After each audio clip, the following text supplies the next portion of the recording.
ask me how the hell's grip. Big stick on the hip, right round with posts. 5 deep in the form, right round with snows. Was like I sold my soul, all for a bag. He paid the cost to be the boss. Christ brought it back. Yeah, now I'm a new creature. Check it out. Welcome to Rebel Gang TV. You feel me? We back. I am your host, Meezilini the Messenger. You know what I mean? Hey, check it out. Before we get this thing started, I need all y'all to do like, press the subscribe, hit the notification bell, man, so you can get all the notifications. We got an awesome show for y'all today, man. You know, my brother, my Conrad, my young homie from the set. You know what I mean? My boy, Dre Harris. Say what's up to the people, bro. What's going on, everybody? How y'all doing, man? Man, let's talk about your background, man. You know. Yeah, man. So, you know, from Portland, Northeast Portland, born in Emmanuel Hospital. You know what I'm saying? Grew up without my father. I think my dad dipped when I was probably like 2 years old or something like that. So I never knew him. Grew up, you know, without him.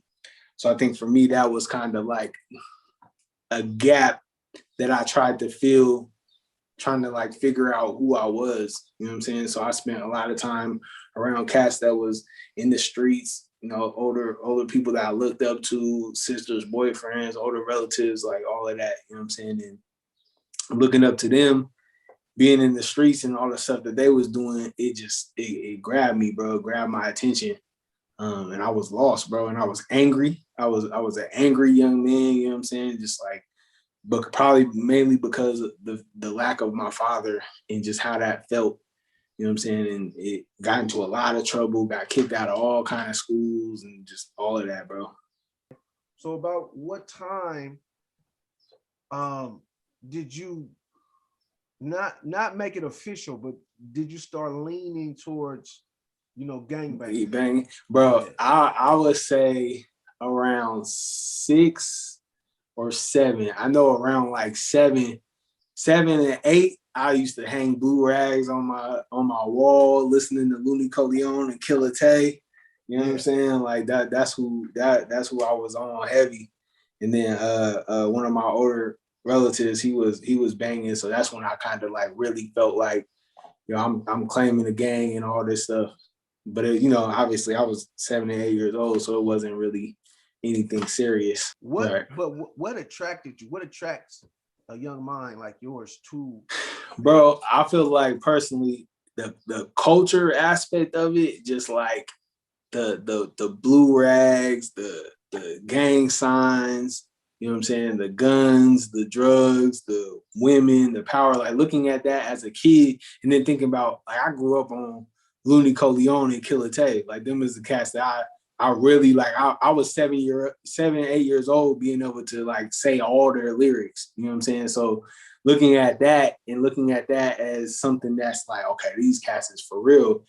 Seeing that power, and then I remember the instant where I really like felt like, yo, I'm about to be a Crip, and this is gonna be real. I want this. I was 11 years old. 11 years old, lived right in the hood, right on 9th and Killsworth. And someone in the neighborhood, we all sitting out on the block, me and all my friends, someone in the neighborhood, we just hear gunshots going off, right? And I ain't gonna say no person's names or anything like that, but right.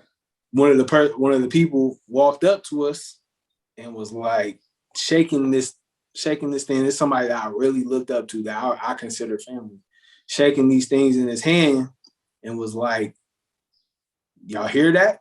And it's just me and like 3 of my little partners. We like 11 years old, just chilling out on the block. He's like, y'all hear that? He's like, yeah. I just did that. I just killed that dude. And he had the little things in his hand. And he showed me the shell cases. And I went to go touch him. He's like, nah, you don't want to touch that. That's hot.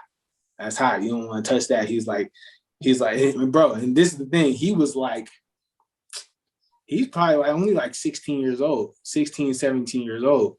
And so he's like, yo, show me, he told me, hey, show me where to hide the gun. Show me where to stash it. So I took him around this little spot and helped him hide the gun. And then I remember like that week, just the certain encounters where people were like looking at him and really like looking at him like, okay, like we ain't messing with him. Like that's a real one. Right. And seeing that respect that he gained off of that, seeing how the confidence that he walked in after that, it just like made me feel like, yo, I want that kind of power. I want that kind of authority. You know what I'm saying? I want people to respect me like they respected him. But see, this is the thing. When you grow up and you don't have a real, I guess, like example of what a good man looks like, you don't look at these cats and see villains. Right. You know what I'm saying? Like I'm not looking at him and just being like, oh, he's a criminal. Right. You know what I'm saying? I'm not thinking nothing like that. You're looking at him more in a positive. In a positive way, I'm like, bro, yeah, he's a positive role model. Then to think about the reality of the love and the care that he showed me and the respect that he showed me, where it's like, this is my little partner. So if something goes on, like there was a time, bro, someone stole my bike. Right. Guess who I called? Guess who I hit up? Call big homie. Hey, come in. He just took my bike. Oh, show me where he at. You know what I'm saying? Go over there and he whoop on the dude and take the bike back. And I didn't know it was your bike, bro. I didn't know it was your bike. You know what I'm saying? I didn't know that was your little cousin. Da, da, da, da. And then it's like, okay, yeah, that's my family. Yeah, you know what I'm saying? And that the level of unity and respect and love, that if you don't really understand what true love and true unity is, bro, it's such a good imitation of it, like a false imitation of it, bro. You know what I'm saying? Like it is, bro. And so you don't think about that. You know what I mean? Right. From that moment, I was like, I'm gonna be a Crip when I get older.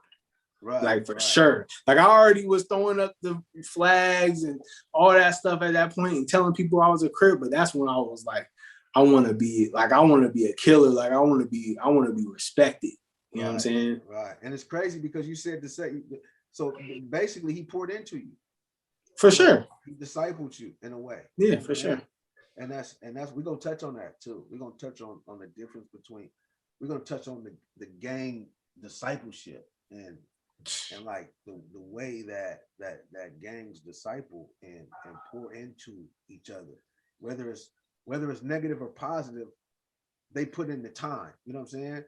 And so the homies put in the time to pour into a young brother. And this is a message for a lot of you older adults, older leaders out there, man, that's doing positive stuff. You know what I mean? And I know y'all, we got families and stuff like that, but find somebody to pour into, man, on something positive. Find somebody that's young, that you can that he can look up to. Sure. Just be an honorable man and pour into some of these young dudes, man. You know what I mean? That you can see is starting to lean that way. You know what I mean? Because that's what they doing. You know what I'm saying? Like bro said, like we was pouring into the young homies, like, you know what I'm saying? Coming through, being role models, even though they were to them, we was positive role models. It was just a distortion and the corruption, if you will. Facts.